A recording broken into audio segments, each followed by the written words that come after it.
नमो भगवते वासुदेवाय। श्रीमद्भागवतम महापुराणम दशम स्कंद। सुधी भक्तबिंदगण, শ্রীমদ্ভাগবত মহাপুরাণের দশম স্কন্দের 50 অধ্যায়টি গতকালকে আমরা বিশ্রাম দিয়েছিলাম। গতকালকের আমাদের বিষয়বস্তু ছিল কাল যবনের চরিত্র কথা। ভগবান শ্রীকৃষ্ণ চিন্তা করলেন, এদিকে কাল যবন 3 কোটি ম্লেচ্ছ নিয়ে এসে মথুরা মণ্ডল আক্রমণ করেছে, আবার 2-1 দিনের মধ্যেই জরাসন্ধু 23 অক্ষৌহিণী সৈন্য নিয়ে আসিতেছেন, সঙ্গে আবার 11,000 ব্রাহ্মণ। তাই তিনি চিন্তা করলেন, দ্বারকা পুরী নির্মাণ করলেন এবং মথুরাতে তিনার যারা আত্মীয় স্বজন ইষ্টি কুটুম্ব ছিলেন, প্রিয় ভক্তগণ ছিলেন, সকলকে যোগমায়ার দ্বারা মোহনিদ্রায় নিদ্রিত করে তাদেরকে মথুরা হইতে দ্বারকায় পাঠিয়ে দিলেন। এই পর্যন্ত আমরা গতকালকে আস্বাদন করেছিলাম। আজ তার পরবর্তী বিষয়গুলো আমরা বলতেছি। এদিকে ভগবান শ্রীকৃষ্ণ মথুরা নগরে অবশিষ্ট প্রজাগণকে রক্ষা করিবার জন্য বলরামকে বলিলেন, হে আর্য, আপনি মথুরাপুরীতে অবস্থান করিয়া অবশিষ্ট প্রজাগণকে পালন করুন। আমি কাল যবনকে সংহার করার অভিপ্রায়ে যাইতেছি। এইরূপ মন্ত্রণা করিয়া সুগন্ধি পদ্ম ফুলের মালায় বিভূষিত হইয়া অস্ত্র শস্ত্র গ্রহণ না করিয়াই মথুরাপুরী হইতে বহির্গত হইলেন। ওই দিন ভগবান দেবকী নন্দন চতুর্ভুজ নারায়ণ রূপ ধারণ করিলেন, অর্থাৎ 4 হস্ত নিয়ে তিনি বেরিয়েছেন। পরনে তিনার হলুদ বর্ণের ধুতি, স্কন্ধেতে হলুদ বর্ণের উত্তরী, এইভাবে তিনি বেরিয়েছেন। কাল যবন শ্রীকৃষ্ণকে দেখেই তিনি চিনতে পারলেন, যেহেতু নারদের মুখে তিনি শুনেছেন এই সেই বসুদেব পুত্র কৃষ্ণ, তিনি তো আমার সঙ্গে তো যুদ্ধ করিবেন, অথচ তিনি অস্ত্রবিহীন অবস্থায় যুদ্ধে এসে উপস্থিত হয়েছেন। আবার আমার সঙ্গে কথা না বলে, আমার সঙ্গে যুদ্ধ না করে যুদ্ধে বিমুখ হয়ে কেন পলায়ন করতেছেন? তাহলে আমি তাকে দৌড়ে গিয়ে ধরব। কাল যবন চিন্তা করলো, যুদ্ধের নিয়ম আছে, যে ব্যক্তি নিরস্ত্র তার সঙ্গে নিরস্ত্র ভাবে যুদ্ধ করতে হয়, এটাই বীর পুরুষের লক্ষণ। তাই তিনি নিরস্ত্র হলেন, অর্থাৎ অস্ত্র শস্ত্র বিহীন হয়ে তিনি যুদ্ধের অভিমুখে গমন করতে শুরু করলেন। পদব্রজে কৃষ্ণ হেঁটে যাচ্ছেন, তাই কাল যবন রথের থেকে লাফ দিয়ে নেমে কৃষ্ণের পিছনে দৌড়ছে, কৃষ্ণকে ধরার জন্য তিরস্কার বাক্য বলে গালি দিচ্ছে। সুখদেব বলেন, হে পরীক্ষিত, কাল যবন এই রূপে নিশ্চয় করিয়া শ্রীকৃষ্ণকে ধরিবার নিমিত্ত শ্রীকৃষ্ণের পশ্চাৎ পশ্চাৎ ধাবমান হইতে লাগিল। আর ভগবান শ্রীকৃষ্ণ মায়ার ছলে প্রতি পদক্ষেপে যেন স্বয়ং কাল যবনের হস্তগত হইলেন। এই রূপে দেখাইতে দেখাইতে কাল যবনকে গোয়ালিয়ার কাছে একটি গুফার দিকে লইয়া গেলেন, অর্থাৎ রাজস্থানে এই গোয়ালিয়া পড়েছে। সেই স্থানে নিয়ে গেলেন। চম্বল নদীর তীরে একটি গুফা ছিল, ওই নদীটির পাশে পাহাড় ছিল, পাহাড়ের পাশেই একটি গুফা ছিল, সেইখানে নিয়ে এমন ভাবে ভগবান চলতেছেন যে এই ধরে ফেললাম, এই বুঝি ধরে ফেললাম। এইভাবে করতে করতে কাল যবন শ্রীকৃষ্ণের পিছনে পিছনে ছুটতে ছুটতে গোয়ালিয়ায় সেই গুফার মধ্যে প্রবেশ করছেন। কাল যবন শ্রীকৃষ্ণকে ধরতে না পারিয়ে তিরস্কার বাক্য দিতে শুরু করলো, গালি দিতে শুরু করলো। অরে রঞ্চুর, তুমি রণভূমি ত্যাগ করে পালিয়ে যাচ্ছ। হে কৃষ্ণ, তুমি যদুকুলে জন্মগ্রহণ করিয়াছ, যুদ্ধ হইতে পলায়ন করা তোমার উচিত নয়। শ্রীকৃষ্ণ কাল যবনের দ্বারা তিরস্কৃত হইয়াও তার দিকে একবার ফিরিয়েও তাকালেন না, তার সঙ্গে কোনো কথাও বললেন না। তিনি দ্রুত বেগে পর্বতের গুফার মধ্যে প্রবেশ করলেন। আর ওই পর্বতের গুফার ভিতরে মুচুকুন্দ শয়ন করেছিলেন। শ্রীকৃষ্ণ নিজের গায়ের উত্তরীটা মুচুকুন্দের উপরে দিয়ে তিনি অন্তর্ধান হয়ে গেলেন, লুকিয়ে গেলেন গুফার ভিতরে। এমন ভাবে লুকিয়ে রইলেন যাতে ওনাকে দেখা না যায়। এদিকে পিছন থেকে কাল যবন দাঁড়াও কৃষ্ণ, দাঁড়াও কৃষ্ণ বলে বলে গুফার ভিতরে প্রবেশ করল। কিন্তু অন্ধকারময় গুফা, কিছু দেখা যাচ্ছে না। কতক্ষণ পরে চতুর্দিকে দৃষ্টি করে দেখলো, এখানে কি কৃষ্ণ ঘুমিয়ে আছে নাকি? এই উত্তরীটা তো কৃষ্ণের গায়ে দেখেছিলাম, হলুদ রঙের। যবন রাজা যখন দেখলেন একজন পুরুষ পীত উত্তরী অঙ্গে ঢাকা দিয়ে শয়ন করে আছে, কাল যবন মনে মনে চিন্তা করলো, বোধহয় কৃষ্ণ পথশ্রান্ত হওয়ায় এই স্থানে এসে সাধুর ন্যায় আপাদ মস্তক ঢেকে শয়ন করে আছে।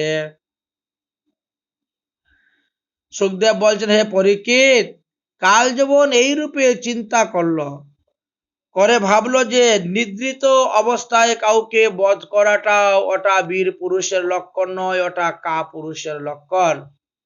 নিদ্রিত কাউকে বধ করতে নাই। তাই কাল যবন চিন্তা করলো, নিদ্রিত পুরুষ কৃষ্ণকে আমি একটা সজোরে লাথি মারবো, আর লাথিকে এসে উঠে যাবে, আর তখন তার সঙ্গে যুদ্ধ করে তাকে বধ করব। এইভাবে চিন্তাধারা করে সেই কাল যবন সজোরে কৃষ্ণ মনে করে সেই মুচুকুন্দের উপরে লাথি মেরে দিয়েছে। সেই মুচুকুন্দ তো বহুকাল যাবৎ নিদ্রিত ছিলেন, কিন্তু আজ কাল যবনের পদাঘাতে তিনি ধীরে ধীরে নয়নদ্বয় উন্মিলন করলেন এবং কাল যবনকে তিনি দর্শন করলেন। যেই মাত্র মুচুকুন্দের দৃষ্টিটা ওই কাল যবনের উপরে পড়ল, তৎক্ষণাৎ কাল যবনের দেহের মধ্যে অগ্নি প্রজ্বলিত হয়ে উঠল, আর সেই অগ্নিতে কাল যবন পুরে ভস্মীভূত হয়ে গেল, মারা গেল। পরীক্ষিত মহারাজের মনে বড়ই সন্দেহ হয়ে গেল। হে মুনিবর, হে গুরুদেব, যাকে স্বয়ং ভগবান বধ করতে পারবেন না, মহাদেবের এমন বর, আর সাধারণ একজন মুচুকুন্দের দৃষ্টির দ্বারাই কাল যবন ভস্মীভূত হয়ে গেল, ভগবানের চাইতে ভগবানের ভক্তের এত শক্তি?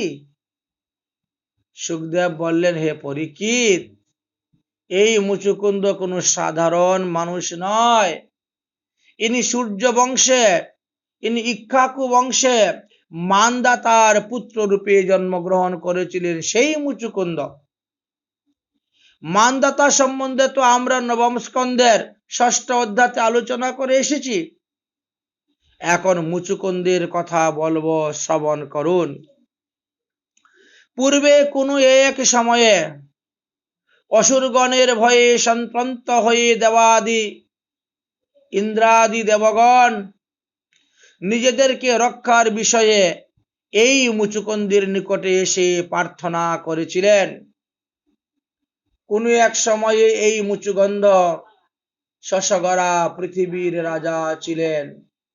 অযোধ্যাতে বসে তিনি রাজ্য পরিচালনা করতেন।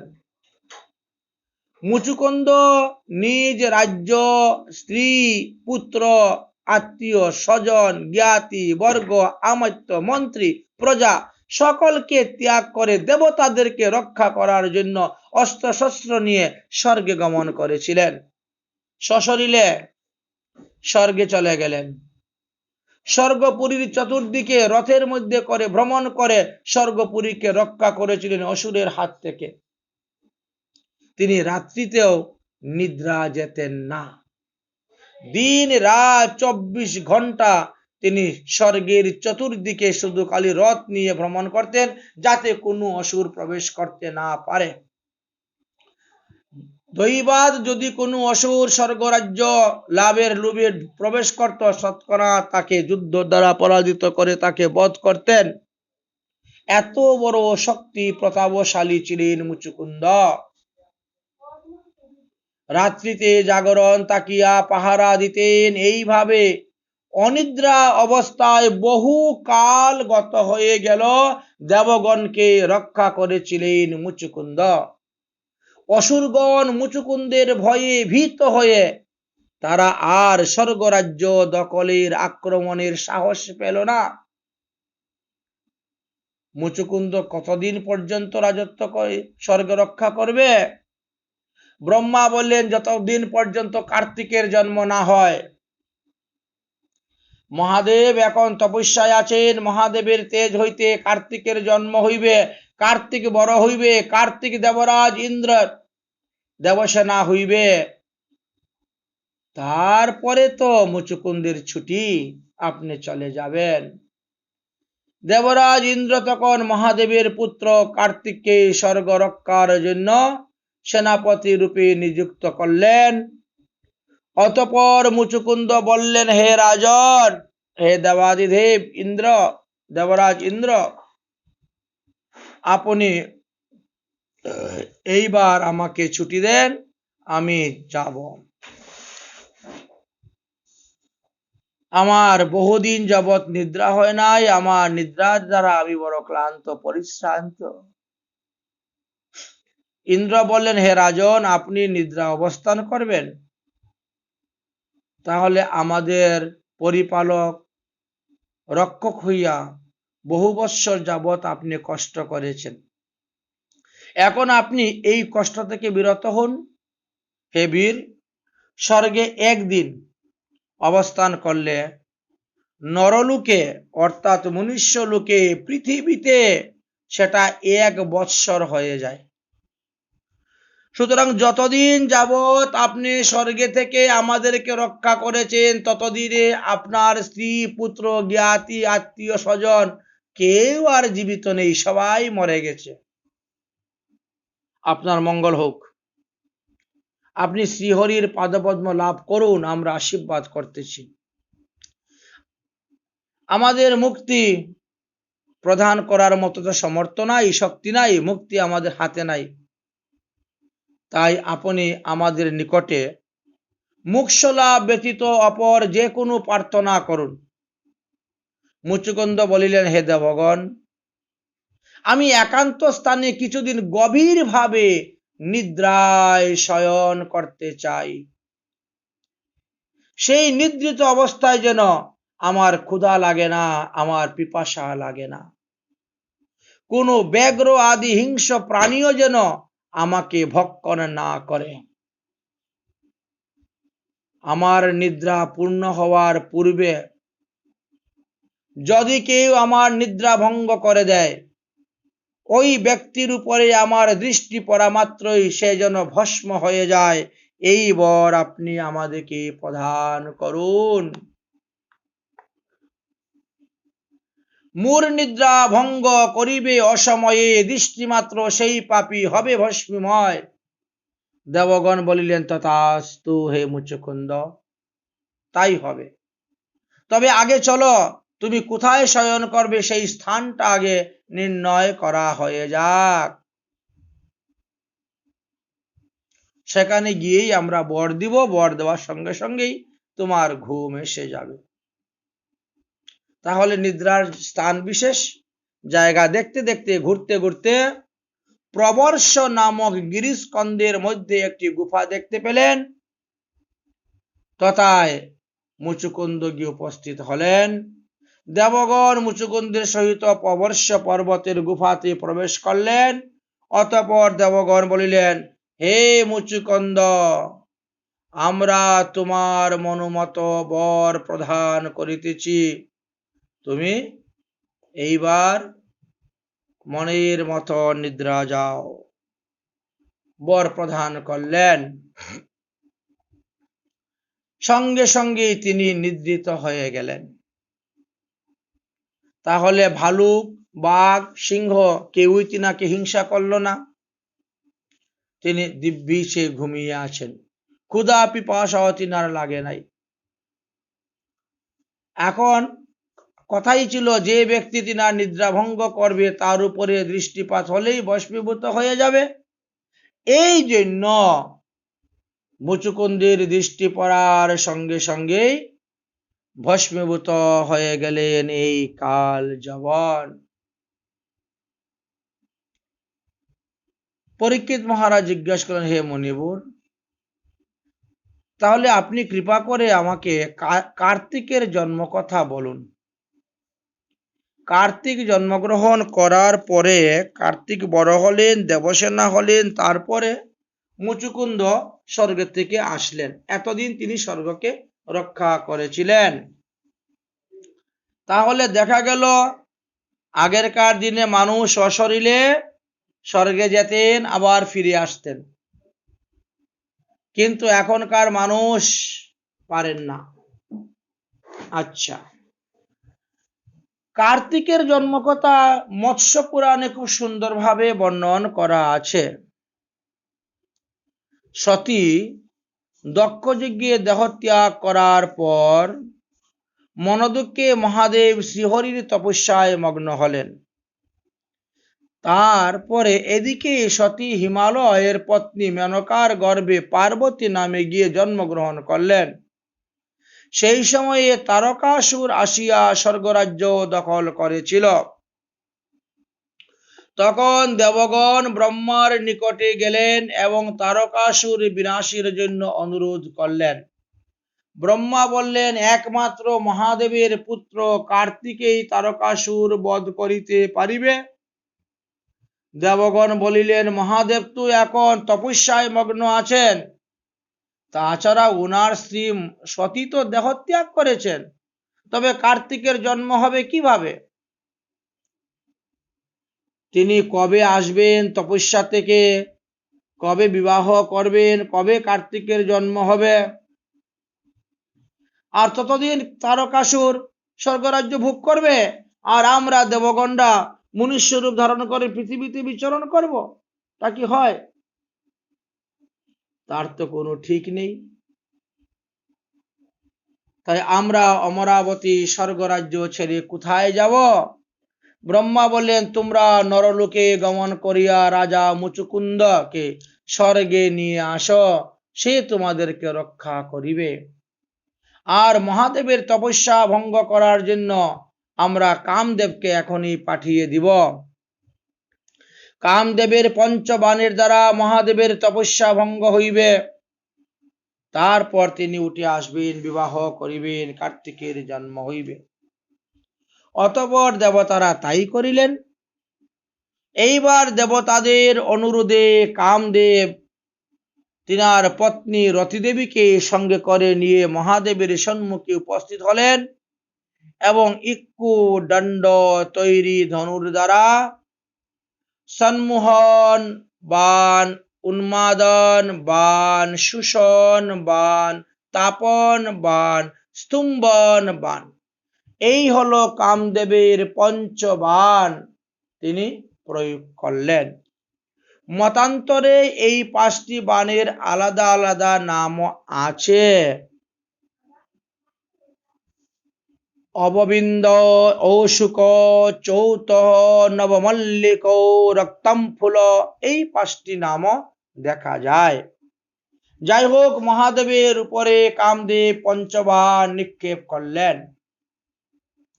কাম বশে অস্থির হইয়া পড়লেন পঞ্চানন। ক্রুধ দৃষ্টি কামদেব পানে চাহিলেন, তখন সেই দৃষ্টি কামদেবী সহিতে নারিল। ততক্ষণে কামদেব ভস্মীভূত হইল। মহাদেব ততক্ষণ শ্রীহরির ভজনে ছিলেন, আর এমত অবস্থায় কামদেব গিয়ে পঞ্চবাণ মেরেছিলেন। মহাদেব হরিভজনে বিঘ্ন হওয়ার কারণে ক্রুধিত হলেন, তিনার তৃতীয় নয়ন খুলে গেল। সেই দৃষ্টিটি কামদেব সহ্য করতে পারলেন না। মহাদেবের কুপদৃষ্টিতে কামদেব ভস্মীভূত হয়ে গেলেন।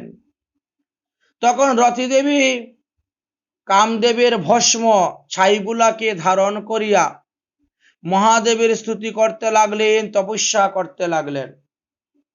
তার তপস্যায় সন্তুষ্ট হয়ে মহাদেব বর দিলেন, দাপর যুগের শেষকালে তোমার স্বামী কামদেব ভগবান শ্রীকৃষ্ণের পুত্র রূপে রুক্মিণীর গর্ভে জন্মগ্রহণ করবে, তার নাম হবে প্রদ্যুম্ন। আমরা দ্বারকালীলায় সেটা দেখতে পাবো, শ্রবণ করতে পারবো।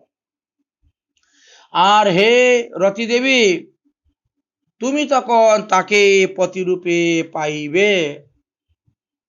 এখন তুমি সম্বরাসুরের গৃহেতে গিয়ে তার পত্নী সদৃশ্য হয়ে তার নিকটে বাস করো, তার রন্ধনশালায় কাজ করো, সেখানে তুমি কামদেবকেই পাইবে। তোমাকে একটি বৈষ্ণবী বিদ্যা শিক্ষা দিচ্ছি। এই বিদ্যার প্রভাবে তুমি সতী থাকবে, অক্ষত যোনিতে থাকবে। সম্বরাসুর তোমার কাছে আসলে পরেই তুমি এই মন্ত্রটি প্রয়োগ করবে, তখন তার মনে তোমার উপরে জননী ভাব, মাতৃভাব চলে আসবে, সে তখন চলে যাবে। এইভাবে তুমি অক্ষত যোনিতে সেইখানে অবস্থান করবে, তোমার স্বামীকে তুমি পাবে। যাই হোক, এইভাবে মহাদেব তাকে রতিদেবীকে বর দিয়ে তিনি চলে গেলেন। তারপর ব্রহ্মা দেবতাদের পরামর্শে মহাদেব পার্বতীকে বিবাহ করলেন এবং সহস্র বৎসর যাবৎ পার্বতী সহিত বিহার করলেন। অতঃপর মহাদেবের এত পতন হইল না। দেবগণ আসিয়া তখন স্তুতি করিতে লাগিলেন। মহাদেব তখন সলজ্জিত হইয়া রমণ হইতে উঠে যখন তিনি দেবতাদের সম্মুখে যাবেন, সেই সময়ে মহাদেবের রেতস্খলিত হয়ে বিছানার উপর পতিত হয়েছিল। পার্বতী সেই রথ গঙ্গার জলে ফেলে দিয়েছিলেন। জলের ঢেউয়েতে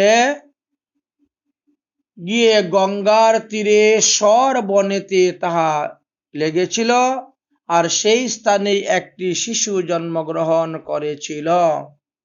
তখন চন্দ্রদেবের 27 জন স্ত্রীর মধ্যে অশ্বিনী, ভরণী, কীর্তিদা, রোহিণী, মৃগশিরা, আর্দ্রা, এই 6 জন ওই পুত্রটিকে দেখতে পেয়ে মহাদেবের পুত্র বলে বুঝতে পারলেন।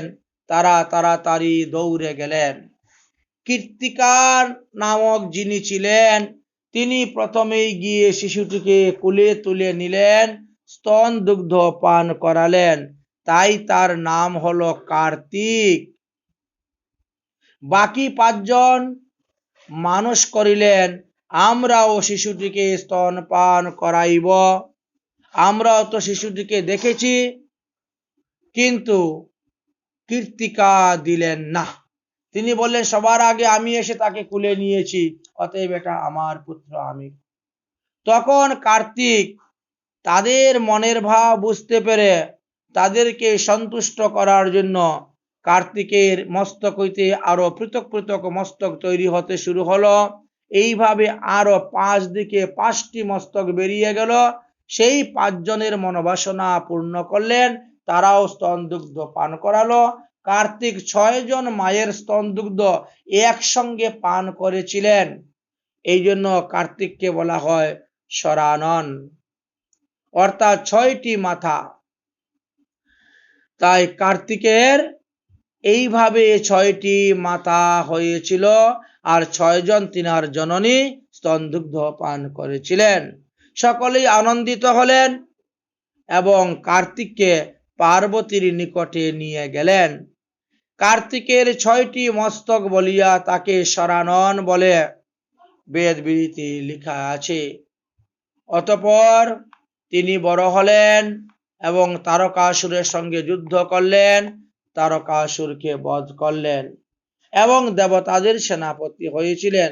আর ততদিন পর্যন্ত মুচুকুন্দ স্বর্গরাজ্য রক্ষা করেছিলেন। সুখদেব বললেন, হে গুরুদেব, মুচুকুন্দের দৃষ্টিতে কাল যবন ভস্ম হওয়ার পরে ভগবান শ্রীকৃষ্ণ কি করলেন? সুখদেব বললেন, হে রাজন, শ্রীকৃষ্ণ তখন দিব্য মূর্তি ধারণ করিয়া মুচুকুন্দের সম্মুখে দাঁড়াইলেন। শ্রীকৃষ্ণের অঙ্গর ছোটাতে গিরি গুহার অন্ধকার বিনাশ হয়ে গেল। মুচুকুন্দ ভক্তিভাবে প্রণাম করে জিজ্ঞাসা করলেন, হে প্রভু, আপনি কে? শ্রীকৃষ্ণ বললেন, হে মুচুকুন্দ, আমার সহস্র সহস্র জন্ম হয়েছে, আমার সহস্র সহস্র নাম আছে, তাহা আমি নিজেও গণনা করিতে সমর্থ নই। যদি কেউ কখনো পৃথিবীর ধূলিকণা গণনা করতে চেষ্টা করে, সে পারবে। পৃথিবীতে কতগুলা ধূলিকণা আছে, কিন্তু আমার যে কত জন্ম, কর্ম, নাম সমূহ কেউ গণনা করে বলতে পারবে না। হে রাজন, যদি কেউ ইচ্ছা করে আকাশে কতগুলা তারা আছে দেখা যাচ্ছে গণনা করে বলতে পারবে। একদিনে কত ফুটা বৃষ্টি পৃথিবীতে পড়েছে গণনা করে বলতে পারবে, কিন্তু আমার জন্মকর্মের কথা বলতে পারবে না। আমি আমার এই বর্তমান জন্মের পরিচয় তোমাকে দিচ্ছি, শ্রবণ করো। কোন এক সময়ে ব্রহ্মা ধর্ম রক্ষার জন্য পৃথিবীর ভার স্বরূপ অসুর প্রকৃতি রাজগণকে বিনাশ করিবার জন্য আমার নিকট প্রার্থনা করেন। তাহার এই প্রার্থনাতে আমি যদুকুলে বসুদেবীর পুত্র রূপে এসে অবতীর্ণ হয়েছি। তাই এই জন্মে আমাকে সবাই বাসুদেব বলিয়াই ডাকে। হে রাজন, হে মুচুকুন্দ, আমি তোমার নিদ্রা ভঙ্গ করানোর জন্য এই কাল যবনকে এই স্থানে নিয়ে এসেছি এবং আমি তোমার রুষতীক্ষ্ণ দৃষ্টিকে নিমিত্ত করিয়া এই কাল যবনকে ভস্মীভূত করিয়াছি। আমার কিঞ্চিত পরিচয় আমি তোমাকে দিলাম। আমি ভক্তবৎসল, আর তুমি হলে আমার ভক্ত। তাই তোমাকে বর দিবার জন্য আমি এই গুফার মধ্যে আসিয়াছি। তুমি আমার নিকটে তোমার মনোমত বর প্রার্থনা কর।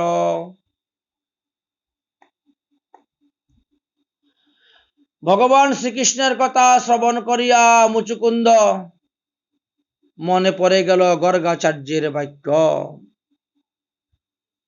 মুচুকুন্দ যখন রাজা ছিলেন তখন কোন এক সময়ে গর্গাচার্য তিনার রাজভবনে প্রবেশ করেছিলেন। তখন তিনি ভগবানের অবতার লীলা সম্পর্কে জানার জন্য প্রশ্ন করেছিলেন।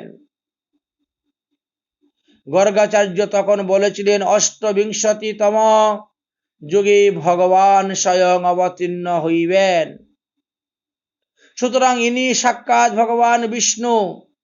মুচুকুন্দ বুঝতে পারলেন, তাই চরণে প্রণাম করে বলছেন, হে ভগবান, আমি বিপদাপন্ন, সুতরাং আপনি আমাকে নিজ চরণ কমলে আশ্রয় প্রদান করিয়া আমাকে রক্ষা করুন।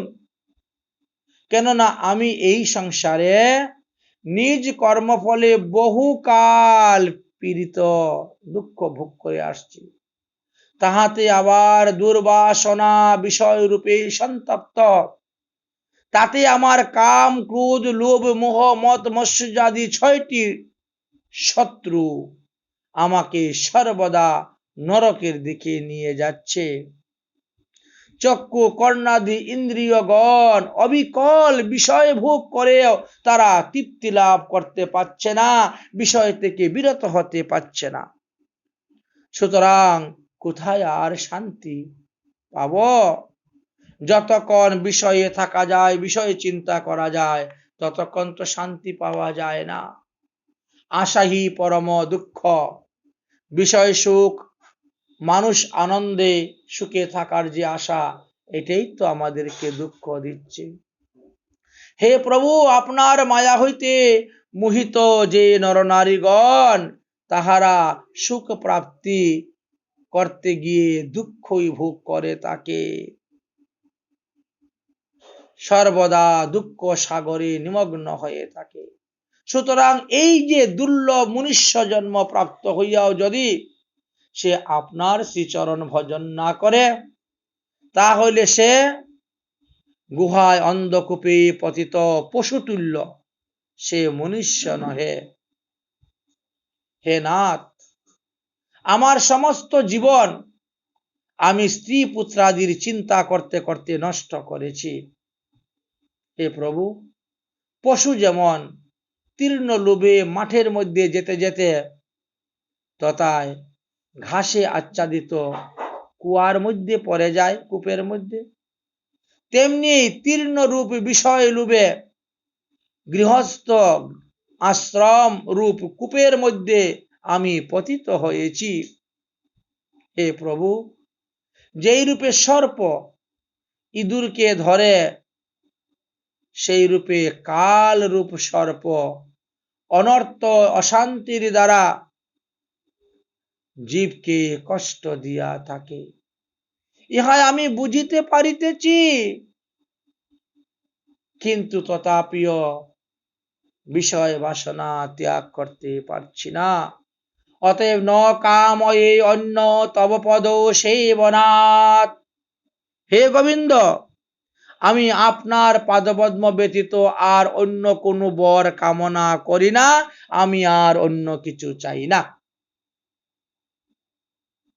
আমি যেন সাধুসঙ্গ করতে পারি, এই বরটাই আমাকে দিন।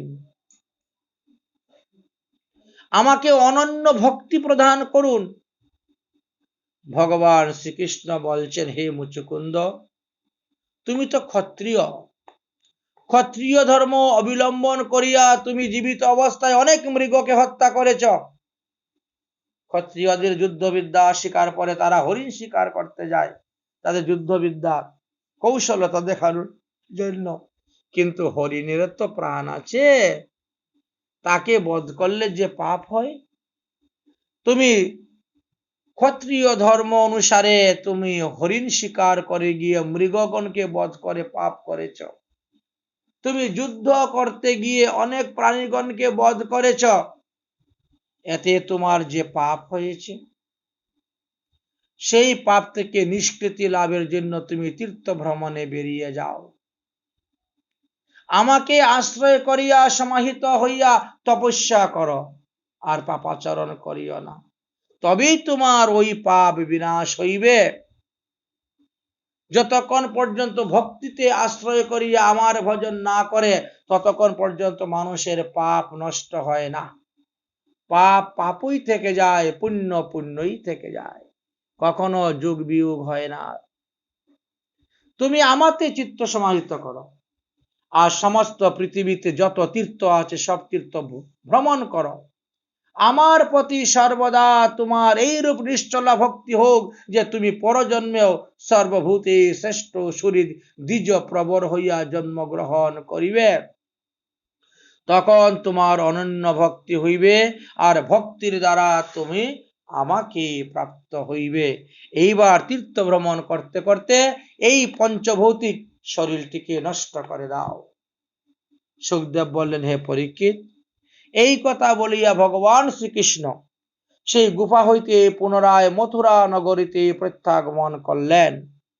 আর মুচুকুন্দ গুফা হইতে বাহির হইয়া মনুষ্য, পশু, বৃক্ষ এদেরকে অতি ক্ষুদ্র ক্ষুদ্র ছোট ছোট দেখে বুঝতে পারলেন যে এবার কলিযুগ সমাগত হয়ে যাচ্ছে, আর বেশি বাকি নাই। তিনি তো সত্য যুগের শেষ, ত্রেতা যুগের আরম্ভেতে জন্মগ্রহণ করেছিলেন।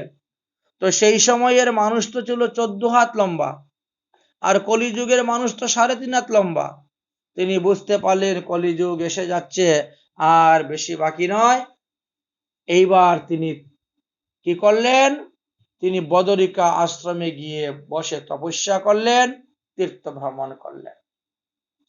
এদিকে ভগবান শ্রীকৃষ্ণ মথুরায় আসিয়া দেখলেন যে কালযবন 3 কোটি ম্লেচ্ছ সৈন্যরা চতুর্দিকে মথুরাকে ঘেরাও করে দাঁড়িয়ে আছে, যে কালযবন আদেশ করলেই তারা মথুরাবাসীদের উপর ঝাঁপিয়ে পড়বে, যুদ্ধ করবে, তাদেরকে বিনাশ করবে। কালযবনের অপেক্ষায় আছে, কিন্তু কালযবন তো বধ হয়ে গেছে, মারা গিয়েছে, তারা কেউ জানে না। শ্রীকৃষ্ণ তখন আসিয়া সেই 3 কোটি ম্লেচ্ছের সঙ্গে যুদ্ধ করলেন এবং তাদেরকে বধ করলেন। মথুরাবাসী যে কয়জন সৈন্য ছিল, এদেরকে বললেন, আমাদের মথুরা মণ্ডলে যত ধন সম্পত্তি আছে সব বুঝা বান্ধে রথের উপরে উঠাও, সব নিয়ে দ্বারকায় চলে যাব, মথুরাতে আর আমাদের কিছু থাকবে না। মুচুকুন্দের এই জীবনীটি পরে আমরা কি শিখলাম? জীব মনুষ্য দেহ পাইয়া বিষয়ে আসক্ত হইয়া ঈশ্বরকে ভুলে যায়। জীবের স্থিতি তো সর্পের মুখের মধ্যে আক্রান্ত ব্যাঙের মতন। সাপের মুখের মধ্যে ব্যাঙ কতক্ষণ সুরক্ষিত? যতক্ষণ সাপ তার মুখটাকে বন্ধ না করে। ব্যাঙ সর্পের মুখে থাকিয়েও নিজের মৃত্যুর কথা চিন্তা করে না। উল্টা যদি কোনো পোকা মাকড় সামনে দেখে, তাহলে সেটাকেও জিহ্বা দিয়ে ধরতে যায় খাওয়ার জন্য। সে তো ব্যাঙের মুখে বসে আছে, সেই অবস্থায় সে অন্য প্রাণীকে ধরে খাওয়ার জন্য। মানুষও তো কালরূপী সর্পের মুখের মধ্যে বসে আছে। ভূত ভবিষ্যৎ বর্তমান যে কাল, এই কালরূপী সর্পের মুখের মধ্যে বসে আছে, তবুও মানুষ বিষয় বাসনা মেটে না। তাই মুচুকুন্দ শ্রীকৃষ্ণের নিকটে অনন্য ভক্তি চেয়েছিলেন, কিন্তু শ্রীকৃষ্ণ বললেন, এই জন্মে তুমি অনন্য ভক্তি পাবে না, কারণ এই জন্মে তুমি যৌবন অবস্থায় তুমি অনেক পাপ করেছ।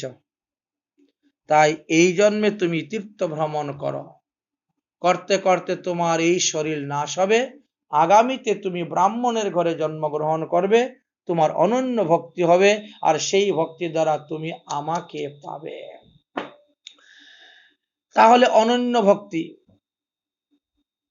তাহলে আমরা এই জন্মে যে পাপ কর্ম করতেছি, যদি ধর্মকে ভক্তিকে আশ্রয় করে কর্ম না করি, তাহলে আমাদের পাপের প্রায়শ্চিত্ত হলো না, পাপ নাশ হবে না।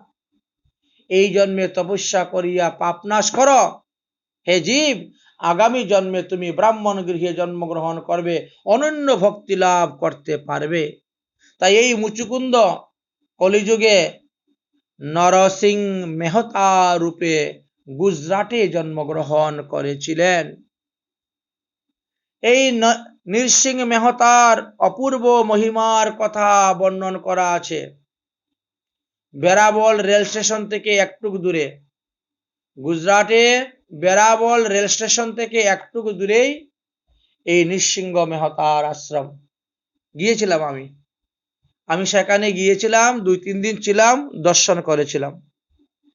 বড় অপূর্ব মহিমা। সাধু সঙ্গ এত করতেন, বৈষ্ণব সঙ্গ তিনি এত করতেন যে বৈষ্ণব সেবা না করে তিনি কিছু গ্রহণ করতেন না।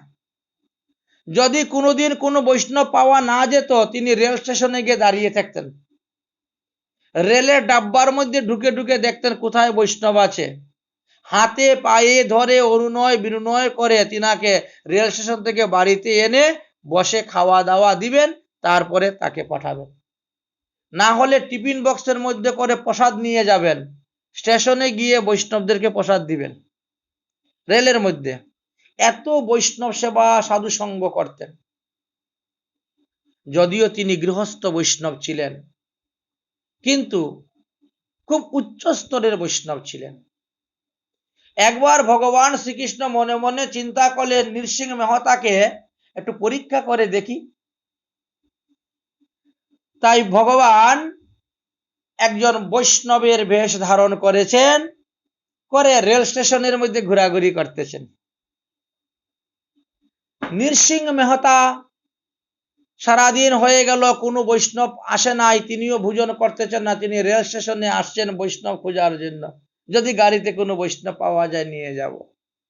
সম্মুখে এসে ভগবানকে পেয়ে গেল। ভগবান তো ছদ্মবেশে, সাধারণ মানুষের বেশে, হাতে পায়ে ধরে অনুনয় বিনুনয় করে ভগবানকে তিনার ঘরে নিয়ে গেলেন। ছদ্মবেশী ভগবান তিনার পা ধোয়ালো, তিনার চরণামৃত পান করলো, উচ্চ আসনে বসাইয়ে ধূপ দীপ দিয়া পূজা করলো, আরতি করলো, তারপরে প্রসাদ পাওয়ার জন্য অনুরোধ করে বসালো। তারপরে অপূর্ব সুন্দরী স্ত্রী ছিল এই মেহতার, অর্থাৎ নৃসিংহ মেহতা নাম। অপূর্ব সুন্দরী স্ত্রী ছিল। তো স্ত্রী এসে পরিবেশন করতে শুরু করছেন। তো ভগবান বলছেন, ইনি কে? বলছেন, ইনি তো আমার ধর্মপত্নী। ও, আপনারা পতি পত্নী দুজন মিলে? হ্যাঁ, বলে আমরা পতি পত্নী দুজন মিলেই সাধু সেবা করি, আর ভগবানের সেবা করি, আর ভগবানের নাম জপ করি, এইভাবে জীবন যাচ্ছে আমাদের।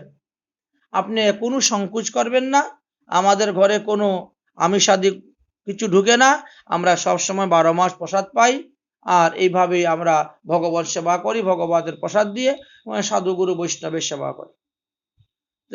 ভগবান তখন পরীক্ষা করার জন্য তিনি হাতটা তুলে নিয়েছেন পাতের থেকে।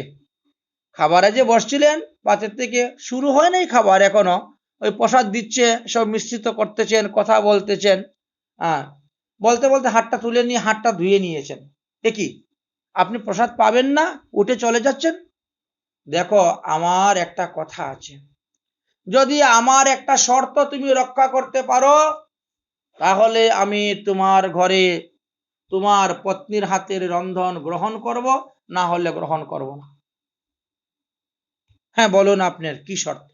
আপনি যা বলবেন তাই করব, তথাপিও অতিথি আমার ঘর থেকে বিমুখ হয়ে যেতে পারবে না। বৈষ্ণব অভুক্ত অবস্থায় যাবে, তা হবে না। আপনি যা বলবেন তাতেই আমি রাজি। বলে, তাহলে আজকে তোমার স্ত্রী আমার সঙ্গে থাকতে হবে এক রাত্রি। আমার সঙ্গে তোমার স্ত্রী আর আমি, আমরা আলাদা এক ঘরে ঘুমাবো, তুমি দিতে পারবে?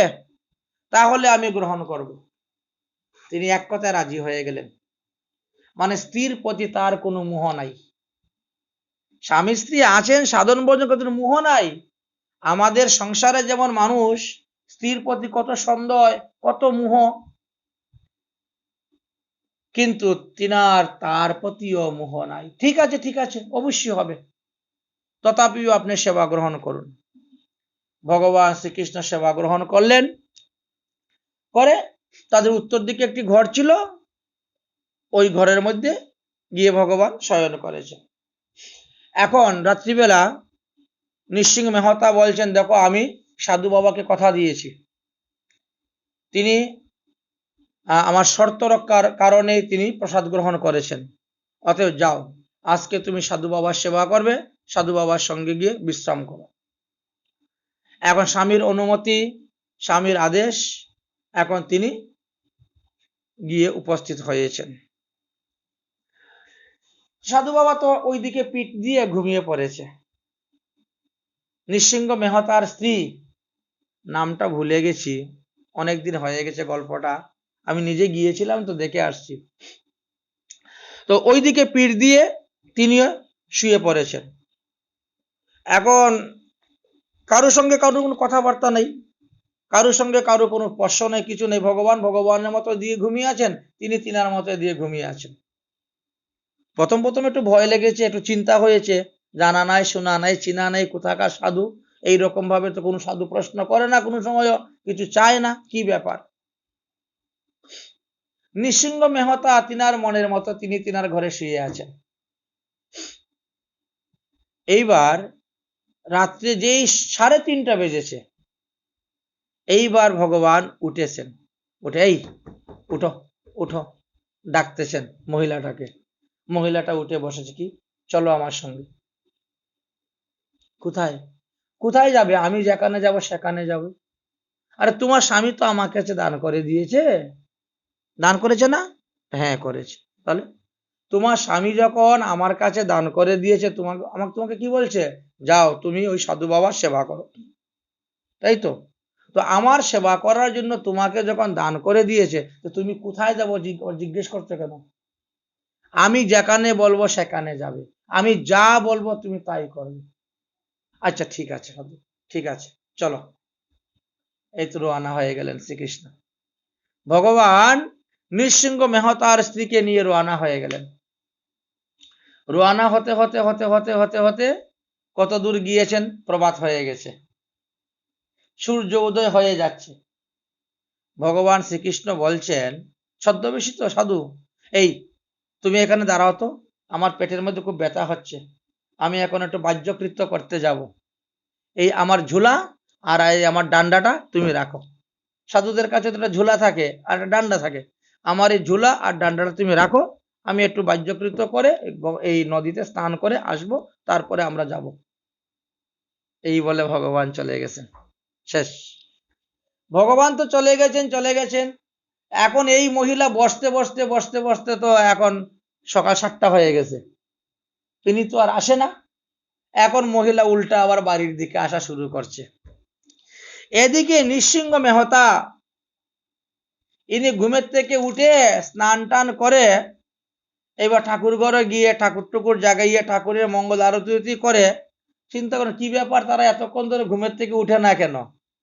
দরজা তো বন্ধ, দরজা বন্ধ, এতক্ষণ ধরে ঘুমের থেকে উঠে না, মঙ্গল আরতি হলো, এত কাশি ঘন্টা পিঠা হলো, এরা এখনো ঘুমাচ্ছে। তাই তিনি গিয়েছেন দরজার সামনে, জয় রাধে জয় রাধে, সাধু বাবা সাধু বাবা, দরজা দিয়ে ধাক্কা দিয়েছেন, দরজা খুলে গেছে। ওমা, ওনার স্ত্রীও নাই, সাধু বাবাও নাই। উনি বলেন, বেশ ভালো হয়েছে, আমার আপদ গেল, ভালোই হয়েছে, সাধু বাবার সঙ্গে চলে গেছে, সাধু বাবার ভালো লেগেছে, যাই তারও জীবন ধন্য হলো, সাধু সেবা করে তারও জীবন ধন্য হবে, ভালো। ইনার কোনো চিন্তাই নাই স্ত্রীর প্রতি, একেবারে মনের সুখে তিনি পূজা করতেছেন।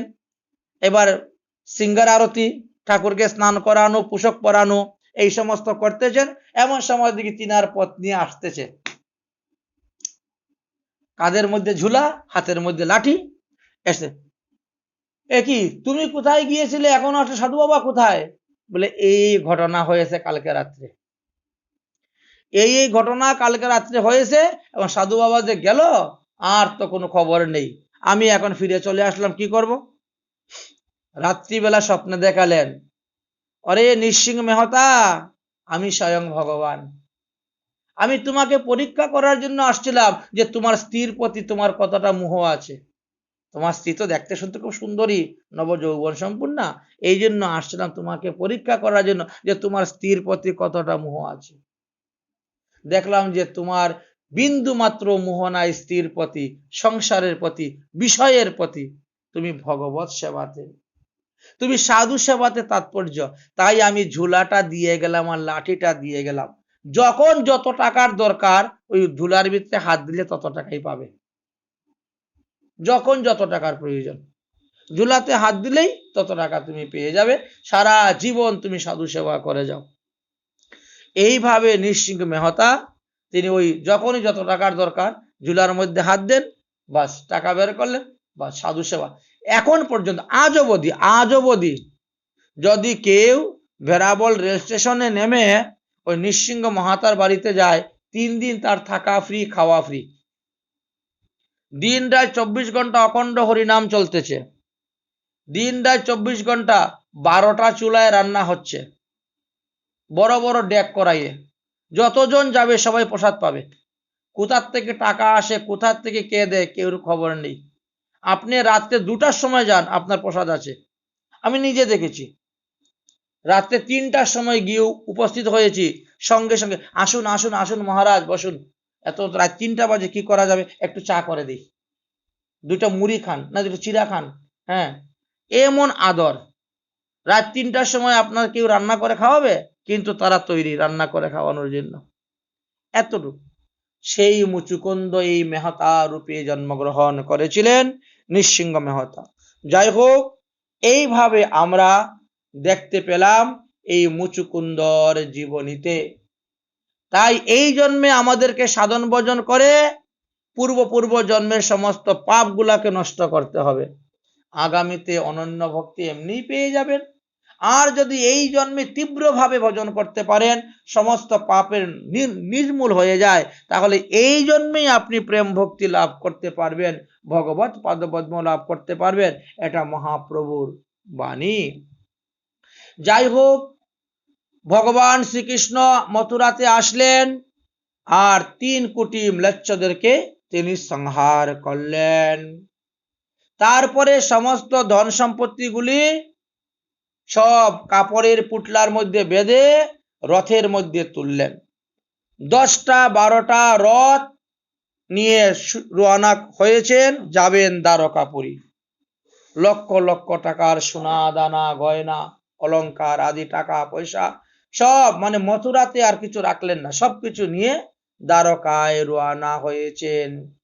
কিছু দূর যাওয়ার পরেই দেখতে পেলেন ওই দিক থেকে অশ্ব, উট, হাতি, পদাতিক, রথ নিয়ে জরাসন্ধু আসতেছে শ্রীকৃষ্ণকে আক্রমণ করার জন্য। শ্রীকৃষ্ণ বললেন, দাদা বলরামকে আহ্বান করলেন, দেখো দেখো জরাসন্ধু 23 অক্ষয়িনী সৈন্য নিয়ে এসেছে আমাদেরকে আক্রমণ করার জন্য, এখন কি করি উপায়, চলো যুদ্ধ করব। শ্রীকৃষ্ণ বললেন, না, যুদ্ধ করা যাবে না। কেন? আরে জরাসন্ধুর সঙ্গে দেখতে পাচ্ছ 11,000 ব্রাহ্মণ আসতেছে। জরাসন্ধুর আগে পিছে পূর্বে পশ্চিমে উত্তর দক্ষিণ ঈশান অগ্নি চতুর্দিকে তো খালি ব্রাহ্মণ আর ব্রাহ্মণ। এখন জরাসন্ধুর সৈন্যের উপরে বাণ মারতে গিয়ে যদি কোনো ব্রাহ্মণের উপরে পড়ে যায় দৈবাত, তাহলে ব্রহ্ম হত্যা পাপ হয়ে যাবে। দাদা, এবার যুদ্ধ করা যাবে না। 17 বার তো জরাসন্ধুকে পরাজিত করেছি, এইবারও তাকে পরাজিত করতাম, কিন্তু ব্রাহ্মণদেরকে সঙ্গে করে নিয়ে আসছে, যুদ্ধ করা যাবে। তাহলে কি করব? চলো পালাও। আরে পালিয়ে গেলে যে সব ধনরত্ন সব নিয়ে চলে যাবে, তো দ্বারকায় গিয়ে দ্বারকাবাসীদের কি খাওয়াবো? শ্রীকৃষ্ণ বললেন, দাদা ধনরত্ন নিয়ে যাক, ধনরত্ন নিয়ে যাক, তাতে কোনো দুঃখ নেই, দ্বারকাবাসীদের খাওয়ার ব্যবস্থা আমি করব, কিন্তু ব্রাহ্মণ হত্যা করা যাবে না, ব্রাহ্মণদের অপমান করা যাবে না। ব্রাহ্মণরা তো তাকে আশীর্বাদ দিয়েছে এইবার তুমি যুদ্ধে জয় হবে, তাহলে ব্রাহ্মণদের বাক্যটা রক্ষা করার দরকার। এরা তো আমার ভক্ত, তাদের বাক্যটা রক্ষা করার দরকার, চলো আমরা পালিয়ে যাব। বলরাম বলছেন, না, আমি পালাবো না, আমরা পালিয়ে গেলে পরে আমাদেরকে বলে, এই রণচুর, এখন পর্যন্ত আপনারা গুজরাটে যাবেন, রাধাকৃষ্ণের মন্দিরের উপরে থাকবে লেখা রণচুর মন্দির। কৃষ্ণ রণভূমি ত্যাগ করে চলে গেছিলেন, পালিয়ে গেছিলেন বলে রণচুর। বলরাম বলছে, না, এই অপমান সহ্য করা যাবে না, সারা জীবন আমাদেরকে রণচুর বলে ডাকবে। শ্রীকৃষ্ণ বলছেন, তাতে কি হলো, ছোটবেলার থেকে আমাকে তো লোকে মাখনচুর, বসনচুর, মনচুর, এখন নাহলে রণচুর রেখেই দিল আরেকটা, তাতে আমার কি হয়, কিন্তু যুদ্ধ করা যাবে না। শ্রীকৃষ্ণ বলরামের হাত ধরে টেনে দৌড়তে শুরু করলেন। জরাসন্ধু সমস্ত সৈন্যগণ সব রথ ঘিরে ধন সম্পত্তি লুটতে শুরু করলেন। কে কি নিবে, যে যা নিবার নিতে পারে সোনা দানা লুটতে শুরু করলেন। কৃষ্ণ বলরাম যখন দৌড়ে চলে যাচ্ছেন, জরাসন্ধু তখন দেখে তিনি রথ নিয়ে ছুটতে শুরু করলেন। দাঁড়াও কৃষ্ণ, দাঁড়াও, দাঁড়াও বলরাম, দাঁড়াও, ডাকতেছেন, কিন্তু কৃষ্ণ বলরাম দাঁড়াচ্ছেন না, তারা ঊর্ধ্বশ্বাসে দৌড়তে শুরু করেছেন। কিভাবে দৌড়তেছেন বলে, অতি ভীত ব্যক্তির মতন অভিনয় করে। যেমন জরাসন্ধুকে দেখে, তার সৈন্যসমূহকে দেখে ভয়ে ভীত হয়ে কৃষ্ণ বলরাম প্রাণ রক্ষার জন্য তারা ছুটছে। বাস্তবে তো বিন্দুমাত্র ভয় নেই জরাসন্ধুকে, কিন্তু অভিনয়টা করছেন এমন ভাবে। জরাসন্ধু বেশ কিছু জন সৈন্য নিয়ে কৃষ্ণের পিছনে ছুটল দৌড়তে। অন্যরা ধন সম্পত্তি লুণ্ঠন করতে শুরু করেছেন। কৃষ্ণ বলরামকে তিরস্কার বাক্য করতেছে, উচ্চস্বরে হাস্য করতেছে, গালি দিচ্ছে। কিন্তু শ্রীকৃষ্ণ বলরাম পিছন দিকে ফিরে তাকালেন না, তারা চলছেনি। এমন ভাবে জরাসন্ধ যাচ্ছে যে এই মনে হয় কৃষ্ণকে ধরে ফেললাম, এই মনে হয় বলরামকে ধরে ফেললাম, এইভাবে যাচ্ছে, কিন্তু তথাপিও ধরতে পারছে না। কৃষ্ণ বলরাম দৌড়তে দৌড়তে দৌড়তে বহু যোজন পথ অতিক্রম করার পরে পরিশ্রান্ত হয়ে তারা প্রসবন নামক পর্বতের উপরে উঠে লুকিয়ে গেলেন। জরাসন্ধু অনেক খোঁজাখুঁজি করে যখন তাদেরকে পেল না, তখন বলছে চতুর্দিকে আগুন লাগিয়ে দাও। পাহাড়ের চতুর্দিকে আগুন লাগিয়ে দিলেন। দাবানল ধুধু করে উঠতে শুরু হলো, ধুমায় চতুর্দিক অন্ধকার হয়ে গেল আকাশ।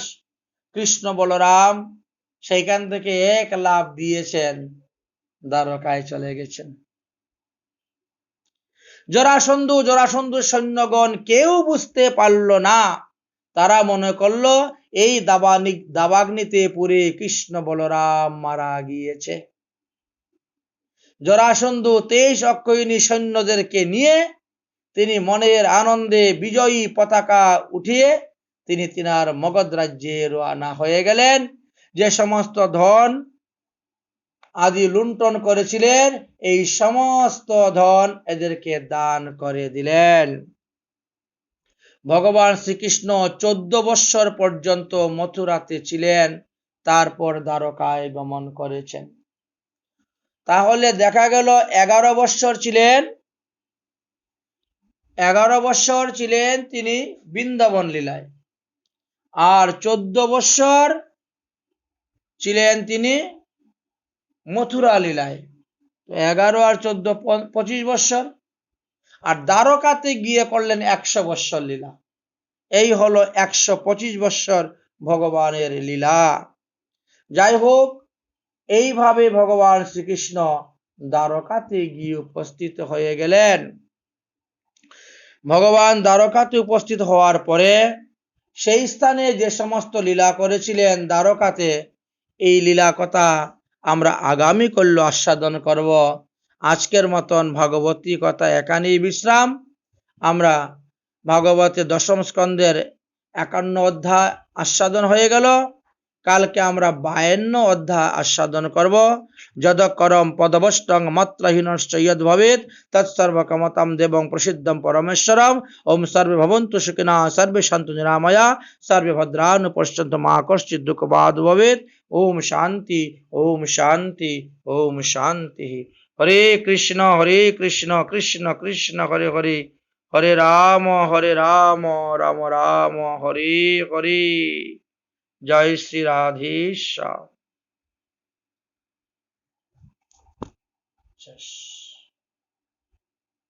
43 পৃষ্ঠা। কালকে রুক্মিণীর বিয়ে হয়ে যাবে। आओ मेरी सखियों मुझे मेहंदी लगा देओ, मेहंदी लगा देओ मुझे ऐसी सजा देओ, मुझे श्याम सुंदर की दुल्हन बना देओ, मुझे श्याम सुंदर की दुल्हन बना देओ।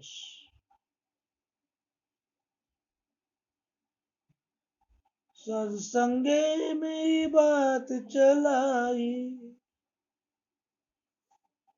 नर नर नर नर नर नर नानी।